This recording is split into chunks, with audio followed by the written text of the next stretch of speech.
everyone. ਅੱਜ ਸਾਡੇ ਕੋਲ ਪੇਸ਼ੈਂਟ ਹੈਗੇ ਨੇ Mr. Ramandeep Singh. He's a 34-year-old young professional working with a government firm. And his daily routine includes two basic elements ਜੋ ਕਿ sitting ਦੇ ਵਿੱਚ ਹੀ ਨੇ. ਇੱਕ ਹੈਗਾ ਡਰਾਈਵਿੰਗ ਤੇ ਦੂਸਰਾ ਹੈਗਾ desk job for continuous hours and of course from number of years. So when he came to us at the Brain, Spine and Joint Clinic, he had a complaint of pain in his neck and his middle back, upper middle back, and stiffness in both these areas. With you can say no history of trauma, but yes, daily routine and wear and tear activities led to this situation. Through the neurodynamic assessment, we looked into and found that there was shortening of the suboccipital and occipito-atlanto-axial complex was affected, and this was affecting bilaterally trapezius and the SCM muscle. We worked on these through unique protocol, which is again the neurodynamic protocol made at Brain, Spine and Joint Clinic. Now let us hear the story from patient's perspective. Sir, ਅਸੀਂ ਤੁਹਾਨੂੰ ਕੁਝ brief information ਚਾਹਾਂਗੇ ਜੋ ਕਿ ਇਸ video ਦੇ through message deliver ਹੋਏ society ਨੂੰ. ਫਸਟ ਆਫ ਆਲ ਜੇ ਤੁਸੀਂ ਆਪਾਂ ਕੁਐਸਚਨ ਪਹਿਲੇ ਤੇ ਆਉਂਦੇ ਹਾਂ ਕਿ ਤੁਹਾਡੀ ਮੇਨ ਕੰਪਲੇਂਟ ਕੀ ਸੀਗੀ ਜਦੋਂ ਤੁਸੀਂ ਕਲੀਨਿਕ ਆਏ ਸੀਗੇ? ਹਾਂਜੀ, ਮੇਨ ਕੰਪਲੇਂਟ ਸੀ ਕਿ I use to feel lot of stiffness, particular ਜਿੱਦਾਂ ਤੁਸੀਂ ਵੀ ਕਿਹਾ ਕਿ ਨੈਕ ਤੇ ਅਪਰ ਜਿਹੜੀ ਬੈਕ ਸੀਗੀ. ਤੇ whenever I used to work like 15-20 minute ਵੀ ਟਾਈਪਿੰਗ ਕਰਦਾ ਸੀ ਜਾਂ ਡੈਸਕ ਤੇ ਬਹਿੰਦਾ ਸੀ, I used to start feeling some pain, particularly neck ਦੇ ਇਸ ਏਰੀਆ 'ਚ. That was the main of early fatigue, ਜਲਦੀ ਥੱਕ ਗਿਆ ਫਿਰ ਹਾਂਜੀ pain 15-20 ਮਿੰਟ ਮੈਕਸਿਮਮ ਸਟਿਫਨੈਸ ਰਹੀ. ਐਂਡ ਕਿਆ ਇਹ ਡੇਲੀ ਰੂਟੀਨ ਇਫੈਕਟ ਕਰ ਰਹੀ ਸੀ ਤੁਹਾਡੀ? ਲਾਈਕ ਇਹਦਾ ਤਾਂ ਜਦੋਂ ਸੀਗਾ ਜਦੋਂ ਤੁਹਾਡਾ ਕੰਮ ਹੋ ਰਿਹਾ ਉਸ ਤੋਂ ਬਾਅਦ ਆ ਗਿਆ, ਪੋਸਟ ਉਸ ਐਕਟੀਵਿਟੀ ਤੋਂ ਬਾਅਦ ਵੀ ਇਫੈਕਟ ਹੋ ਰਿਹਾ ਸੀਗਾ? ਹਾਂਜੀ, ਉਸ ਤੋਂ ਬਾਅਦ ਵੀ ਹੋ ਰਿਹਾ ਸੀ. ਤੇ ਫਾਈਨਲੀ ਜਦੋਂ ਮੈਂ ਦੁਬਾਰਾ ਤੁਹਾਡੇ ਕੋਲ ਆਇਆ ਤਾਂ ਉਹਦੇ 'ਚ ਮੇਨ ਇਹ ਸੀ ਕਿ I started having even constraints in my movement. Neck ਦੀ ਮੂਵਮੈਂਟ 'ਚ ਵੀ ਮੈਨੂੰ ਯੂਜੂਅਲ ਵੀ even if I am not on my desk ਉਹਨੂੰ ਯੂਜੂਅਲੀ ਵੀ ਥੋੜ੍ਹੀ ਲਿਮਿਟੇਸ਼ਨ ਆਉਣ ਲੱਗੀ ਮੇਰੀ ਨੈਕ ਦੀ ਮੂਵਮੈਂਟ ਤੇ ਉਹਦੇ 'ਚ ਈਵਨ ਸਮ ਪੇਨ ਜਿੱਦਾਂ ਇੱਦਾਂ ਇਹ ਪੂਰੀ ਵਾਲੀ ਮੂਵਮੈਂਟ ਐਂਡ ਰੇਂਜ ਤੁਸੀਂ ਜਾਂਦੇ ਸੀ ਜਦੋਂ ਤੁਹਾਨੂੰ ਪੇਨ ਫੀਲ ਹੋ ਰਹੀ ਪੇਨ ਹੁੰਦਾ ਸੀ, ਨੈਕ ਲਿਮਿਟੇਸ਼ਨ ਤੁਹਾਨੂੰ ਫੀਲ ਹੋਣੀ ਸ਼ੁਰੂ ਹੋ ਗਈ ਸੀ, ਡੇਲੀ ਰੂਟੀਨ ਦੇ ਵਿੱਚ ਇਫੈਕਟ ਆ ਗਿਆ ਸੀਗਾ. ਠੀਕ ਹੈ, ਦੈਨ ਹੁਣ ਗੱਲ ਕਰਦੇ ਹਾਂ ਤੁਹਾਡਾ ਇੱਥੇ ਅਸੈਸਮੈਂਟ ਹੋਈ, ਮਸਲਸ ਅਸੈਸ ਹੋਏ ਕਿ ਇਹ ਪ੍ਰੋਬਲਮ ਹੈ. Then we started with your couple of sessions ਤੁਹਾਡੇ ਹੋ ਗਏ ਹੁਣ you are on alternate therapy and most likely in a few more alternate sessions ਤੁਹਾਡਾ wind up ਹੋ ਜਾਣਾ ਹੈ. ਤੁਹਾਡਾ ਐਕਸਪੀਰੀਅੰਸ ਟ੍ਰੀਟਮੈਂਟ ਦਾ ਕਿਵੇਂ ਰਿਹਾ ਇੱਥੇ? Because we applied lot of work on your muscles and your neck, ਜਿਹਨੂੰ ਮੈਂ ਕਹਿੰਦੀ ਹਾਂ ਕਿ ਆਡੀਅנס ਲਈ ਦੱਸਣ ਲਈ ਕਿ ਜਿਹਨੂੰ ਅਸੀਂ ਅਲਾਈਨਮੈਂਟ ਕਰੈਕਸ਼ਨ ਕਹਿੰਦੇ ਆ spine the, for him we did at the thoracic and the neck region. ਤੁਸੀਂ ਆਪਣੇ ਵਰਡਸ 'ਚ ਦੱਸੋ ਕਿ ਤੁਹਾਨੂੰ ਟ੍ਰੀਟਮੈਂਟ ਕਿਵੇਂ ਦਾ ਲੱਗਿਆ? ਮੈਮ ਟ੍ਰੀਟਮੈਂਟ ਵਾਜ਼ ਵੈਰੀ ਗੁੱਡ. ਪਰਟੀਕੁਲਰਲੀ ਹਰ ਟ੍ਰੀਟਮੈਂਟ ਜਾਂ ਹਰ ਸੈਸ਼ਨ ਤੋਂ ਬਾਅਦ ਫੀਡਬੈਕ ਲੈਂਦੇ ਸੀ, ਤੁਸੀਂ ਵੀ ਲੈਂਦੇ ਸੀ, ਉਹ ਬਾਕੀ ਵੀ ਲੈਂਦੇ ਸੀ ਸਾਰੇ. ਤੇ ਟ੍ਰੀਟਮੈਂਟ ਤੋਂ ਬਾਅਦ every time you would ask me ਕਿ ਕਿੰਨੀ ਇੰਪਰੂਵਮੈਂਟ ਆਈ ਹੈ, ਕੀ ਫਰਕ ਪਿਆ ਹੈ. ਅਤੇ ਉਹਦੇ ਅਕੋਰਡਿੰਗ ਫੀਡਬੈਕ ਦੇ ਅਕੋਰਡਿੰਗ ਚੇਂਜਿਸ ਵੀ ਲਿਆਏ ਗਏ ਆ. ਅਤੇ ਆਈ ਥਿੰਕ ਉਹਦੀ ਵਜ੍ਹਾ ਤੋਂ ਹੀ, ਅਤੇ ਨਾਲ ਦੀ ਨਾਲ ਤੁਸੀਂ ਐਕਸਰਸਾਈਜ਼ ਦਾ ਵੀ ਦੱਸਿਆ ਕਿ ਇਟਸ ਨਾਟ ਓਨਲੀ ਕਿ ਤੁਸੀਂ ਇੱਥੇ ਆ ਕੇ ਕਰ ਲਿਆ, ਬਟ ਤੁਸੀਂ ਘਰ ਜਾ ਕੇ ਵੀ ਮਸਲਸ ਨੂੰ ਸਟਰੋਂਗ ਕਰਨ ਲਈ ਅਤੇ ਉਹ ਕਰਨ ਲਈ you have to continue the exercises. ਅਤੇ ਉਹਦੇ ਨਾਲ ਕਾਫੀ ਫਰਕ ਪੈ ਗਿਆ ਮੈਨੂੰ. ਹਾਂਜੀ, ਬਿਕਾਜ਼ ਜਿਹੜੀਆਂ ਅਸੀਂ ਹੋਮ ਪ੍ਰੋਟੋਕੋਲ ਦੇ ਵਿੱਚ ਦੱਸਦੇ ਹਾਂ ਇੱਕ ਤਰ੍ਹਾਂ ਦਾ ਹੋਮਵਰਕ ਹੁੰਦਾ ਹੈ, so that ones you are finished up with the therapy or sessions at the clinic, ਤੁਸੀਂ ਆਪਣੇ ਘਰੋਂ ਕੰਟੀਨਿਊ ਕਰੋ for a couple of months so that ਉਹ ਮਸਲ ਸਟਰੋਂਗ ਹੋ ਜਾਏ. ਉਹਦਾ ਮੇਨ ਰੀਜ਼ਨ ਦੇਣ ਦਾ ਕਿਆ ਹੁੰਦਾ ਹੈ ਕਿ ਮਸਲ ਨੂੰ ਅਸੀਂ ਸਟਰੈਂਥਨਿੰਗ ਦੇਣੀ ਹੈ, ਐਂਡ ਸਟਰੈਂਥਨਿੰਗ ਕਿਸੇ ਵੀ muscle the we cannot achieve in 1 week or 10 days. You need a couple of days, or a couple of days usually because ਸਾਡਾ posture or lifestyle ਇੱਦਾਂ ਦਾ ਹੈ ਕਿ ਮਸਲਸ ਬਹੁਤ ਵੀਕ ਹੋ ਜਾਂਦੇ ਨੇ. So it needs 2 to 3 months minimum. ਇੰਨਾ ਤੁਹਾਨੂੰ ਕੰਟੀਨਿਊ ਕਰਨਾ ਪੈਂਦਾ ਐਕਸਰਸਾਈਜ਼ਸ ਨੂੰ ਘਰ ਆਪਣੇ ਔਰ ਇਨ ਯੋਰ ਆਫਿਸ.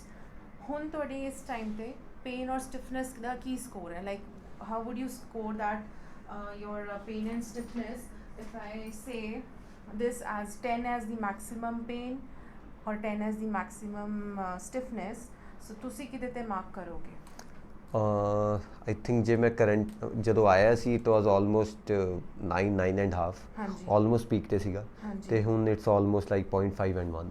0.5 and 1. ਹਾਂਜੀ So ਇਹ ਆਪਾਂ scoring patient ਤੋਂ daily ਲੈਂਦੇ ਆ, either in term verbally or on this card, so that he can tell us the exact intensity of pain, or ਕਿੰਨੀ also we ask about the duration ਜਾਂ ਕਿਹੜੇ pattern ਦੇ ਵਿੱਚ ਜਾਂ ਕਿਹੜੀ movement ਦੇ ਵਿੱਚ pain ਆਉਂਦੀ ਹੈ. ਹੁਣ sir ਕਹਿ ਰਹੇ ਨੇ ਕਿ it's 0.5 or 1, that is almost negligible and he can well manage that pain through exercises. So ਤੁਸੀਂ ਮੇਰੇ ਨਾਲ ਡਿਸਕਸ ਕੀਤਾ ਸੀਗਾ ਕਿ ਤੁਹਾਡਾ ਡੈਸਕ ਜੌਬ ਹੈਗਾ ਤੇ ਉਹਦੇ ਵਿੱਚ ਤੁਹਾਨੂੰ ਜਦੋਂ ਤੁਸੀਂ ਬੈਠਦੇ ਹੋ ਤਾਂ you feel like either your chair is of low height or your desk is on high height while working on your system. So ਕਿਆ ਤੁਸੀਂ ਉਹਦੇ ਵਿੱਚ ਕੁਝ ergonomic changes ਕੀਤੇ ਨੇ? ਹਾਂਜੀ, ਤੁਸੀਂ ਤੁਹਾਡੇ ਨਾਲ ਹੋਇਆ ਸੀ ਡਿਸਕਸ ਕਿ ਪਾਰਟਿਕੂਲਰਲੀ ਜਦੋਂ ਮੈਂ ਟਾਈਪ ਕਰ ਰਿਹਾ ਤਾਂ probably after some time I start feeling some pain. ਤਾਂ ਤੁਸੀਂ ਮੈਨੂੰ ਕਿਹਾ ਸੀ ਕਿ ਆਈਦਰ ਤੁਹਾਡੀ ਮਤਲਬ ਤੁਹਾਡਾ ਜਿਹੜਾ you are probably bending your neck too much. ਤਾਂ ਉਹ ਹੋਣਾ ਚਾਹੀਦਾ, it should be almost parallel ਜਾਂ ਥੋੜਾ ਜਿਹਾ ਬੈਂਡ ਹੋਣਾ ਚਾਹੀਦਾ. ਤੇ ਉਹਦੇ ਅਕੋਰਡਿੰਗ ਹੀ ਮੈਂ ਆਈ ਟਰਾਈਡ ਕਿ ਮੈਂ ਆਪਣੀ ਚੇਅਰ ਨੂੰ ਥੋੜਾ ਨੀਚੇ ਕੀਤਾ ਤੇ ਚੇਅਰ ਦਾ ਵੀ ਤੁਸੀਂ ਮੈਨੂੰ ਦੱਸਿਆ ਸੀ ਕਿ ਬੈਕ ਤੇ ਇੰਨਾ ਅਸਰ ਨਹੀਂ ਆਉਣਾ ਚਾਹੀਦਾ, so it should not be too down ਤਾਂ ਕਿ ਬੈਕ ਤੇ ਜ਼ਿਆਦਾ ਪ੍ਰੈਸ਼ਰ ਨਾ ਪਵੇ. ਤਾਂ ਉਹਦੇ ਅਕੋਰਡਿੰਗ ਮੈਂ ਐਡਜਸਟ ਕੀਤਾ ਜਿਹਦੇ ਨਾਲ ਹਾਂਜੀ ਹੁਣ I can sit for ਲੌਂਗਰ now. That was a minor change he required at his workplace. ਇਹ ਸਾਰੇ ਉਹ ਲੋਗ ਜੋ ਕਿ IT professionals ਹੈ ਜਾਂ ਜਿਨ੍ਹਾਂ ਦਾ sitting job ਹੈ ਜਾਂ desk job ਹੈ, government job 'ਚ ਨੇ, anyone who has a job of bending the neck, ਉਹਦੇ ਲਈ ਇਹ ਧਿਆਨ ਰੱਖਣਾ ਹੈ ਕਿ ਤੁਹਾਡਾ ਜਿਹੜਾ workplace ਹੈ ਉਹਦਾ ਜਿਹੜਾ table and chair the height ਹੈ, they should be adjustable according to your posture or your height, and that should be fixed for you. ਇਹ ਨਹੀਂ ਕਿ ਉਹ ਸ਼ਾਇਦ ਉਹ ਪਹਿਲੇ ਵਾਲਾ ਬੰਦਾ ਐਵੇਂ ਯੂਜ਼ ਕਰ ਰਿਹਾ ਸੀ ਤੇ ਹੁਣ ਉਹ ਮੇਰੀ ਸੀਟ ਹੈ ਤੇ ਮੈਂ ਉਹੀ ਯੂਜ਼ ਕਰਾਂ ਜਾਂ ਜਿਵੇਂ ਦਾ ਵੀ ਫਰਨੀਚਰ ਹੈਗਾ, ਬਿਕਾਜ਼ ਇਹ ਛੋਟੀਆਂ ਛੋਟੀਆਂ ਚੀਜ਼ਾਂ ਡੇਲੀ ਰੂਟੀਨ ਦੇ ਵਿੱਚ ਤੁਸੀਂ ਯੂਜ਼ ਕਰ ਰਹੇ ਹੋ and they have a huge impact on your lifestyle. And of course pain ਆਈ ਕਦੋਂ ਆਈ, ਕਿਹੜਾ ਸਟਰਕਚਰ ਪ੍ਰੋਬਲਮ ਦੇ ਵਿੱਚ ਆਇਆ, and on your recovery period also ਕਿ ਜੇ ਬੈਟਰ ਹੋਏਗਾ ਤਾਂ ਰਿਕਵਰੀ ਜਲਦੀ ਹੋਏਗੀ, ਉਹ ਤੁਸੀਂ ਖੁਦ ਮਹਿਸੂਸ ਕਰ ਪਾ ਰਹੇ ਹੋ. ਐਂਡ ਜਿਵੇਂ ਸਰ ਕਹਿ ਰਹੇ ਸੀਗੇ ਕਿ ਨੈਕ ਕੱਟ ਬੈਂਡ ਕਰਨ ਨੂੰ ਕਿਹਾ, ਇਹਦੇ ਵਿੱਚ ਮੈਂ ਐਡ ਕਰਾਂਗੀ ਕਿ ਇਹ ਵਾਲਾ ਪੋਰਸ਼ਨ ਸੀਗਾ ਜਿਹਨੂੰ ਮੈਂ ਕਹਿ ਰਹੀ ਹਾਂ ਓਸੀਪਿਟੋ ਅਟਲਾਂਟੋ ਐਕਸੀਅਲ ਕੰਪਲੈਕਸ, ਜਿਹਦੇ ਵਿੱਚ ਤੁਹਾਡਾ ਜਿਹੜਾ ਓਸੀਪਿਟ ਹੈ base of your brain joins with your neck, ਇਹ ਟ੍ਰਾਂਜੀਸ਼ਨ ਜ਼ੋਨ ਹੁੰਦਾ ਔਰ ਬਹੁਤ ਇੰਪੋਰਟੈਂਟ ਹੁੰਦਾ ਹੈ. ਇਹਦੇ 'ਚ ਹਲਕੀ ਸੇ a few degrees 10 to 15 degrees ਤੱਕ ਮੈਕਸਿਮਮ ਬੈਂਡਿੰਗ ਹੋ ਰਹੀ ਹੈ ਫਲੈਕਸ਼ਨ ਨੈਕ ਦੀ, ਔਰ ਇਹਦੀ ਇਸ ਰੇਂਜ ਦੇ ਵਿੱਚ ਹੀ ਬੈਂਡਿੰਗ ਹੋਣੀ ਚਾਹੀਦੀ ਹੈ, ਇਸ ਤੋਂ ਜ਼ਿਆਦਾ ਨਹੀਂ.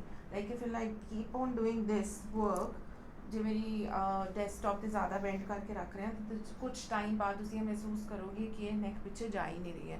Then you start using your lower neck muscles, ਜੋ ਕਿ ਤੁਹਾਡਾ ਪਹਿਲੇ ਨੈਕ ਦਾ ਪੋਸਚਰ ਐਵੇਂ ਸੀਗਾ. ਹੁਣ there is a huge difference in your neck posture ਵਿਚ is visible and the audience will see that.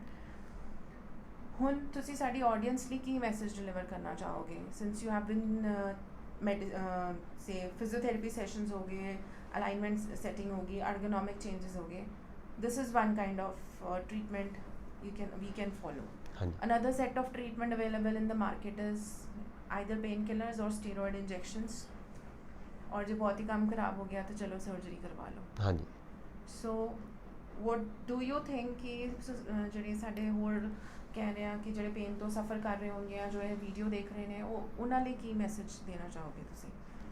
ਹਾਂਜੀ, ਜਿੱਦਾਂ ਈਵਨ ਬਿਫੋਰ ਕਮਿੰਗ ਹੇਅਰ ਮੈਂ ਵੀ ਤੁਹਾਡੇ ਨਾਲ ਗੱਲ ਵਗੈਰਾ ਹੋਈ ਸੀ ਤੇ ਤੁਸੀਂ ਮੈਨੂੰ ਪਹਿਲਾਂ ਵੀ ਇੱਕ ਵਾਰ ਕਿਹਾ ਸੀ ਕਿ ਤੁਸੀਂ ਐਕਸਰਸਾਈਜ਼ ਕੰਟੀਨਿਊ ਰੱਖਣੀ ਹੈ. ਤਾਂ ਆਈ ਥਿੰਕ ਮੋਰ ਔਰ ਲੈਸ ਅਸੀਂ ਇੱਥੇ ਤੱਕ ਤਾਂ ਕਰ ਲੈਂਦੇ ਹਾਂ, ਫਿਜ਼ੀਓ ਨਾਲ 90% ਤੱਕ ਠੀਕ ਹੋ ਜਾਂਦੇ ਆ. ਤੇ ਜਿਹੜੀ ਤੁਸੀਂ ਅੱਗੇ ਗੱਲਾਂ ਦੱਸਦੇ ਹੋ ਕਿ ਲਾਈਫ ਸਟਾਈਲ ਚੇਂਜ ਕਰਨਾ, ਥੋੜਾ ਪੋਸਚਰ ਮੇਨਟੇਨ ਕਰਨਾ ਹੈ, ਆਪਣਾ ਵਾਟਰ ਦਾ ਇਨਟੇਕ ਵਧਾਉਣਾ ਹੈ, ਉਹ ਸਾਰੀ ਚੀਜ਼ਾਂ, ਬਟ ਸੂਨਰ ਔਰ ਲੇਟਰ ਅਸੀਂ ਉਹ ਛੱਡ ਦਿੰਦੇ ਹਾਂ. ਤਾਂ ਥੈਰੇਪੀ ਨਾਲ ਸਾਨੂੰ ਡੈਫੀਨੇਟਲੀ ਉਹ ਫਰਕ ਪੈ ਜਾਂਦਾ, ਬਟ ਆਈ ਥਿੰਕ ਜਿਹੜੀ ਤੁਸੀਂ ਲਾਈਫ ਸਟਾਈਲ ਜਿਹੜੀ ਚੀਜ਼ਾਂ ਦੱਸਦੇ ਹੋ ਕਿ ਲਾਈਫ ਸਟਾਈਲ ਚੇਂਜਸ ਜ਼ਰੂਰੀਆਂ ਨੇ, ਉਹ ਅਸੀਂ ਭੁੱਲ ਜਾਂਦੇ ਹਾਂ. ਤਾਂ ਆਈ ਥਿੰਕ ਰਾਦਰ ਦੈਨ ਕਿ ਸਾਨੂੰ ਦੁਬਾਰਾ ਇੱਥੇ ਫਿਜ਼ੀਓ 'ਤੇ ਆਉਣਾ ਪਵੇ, we should try to change incorporate those things ਕਿ ਜਿਹੜੇ ਨਾਲ ਸਾਨੂੰ ਲੰਬੇ ਟੈਨਿਓਰ 'ਚ ਠੀਕ ਰਹੇ.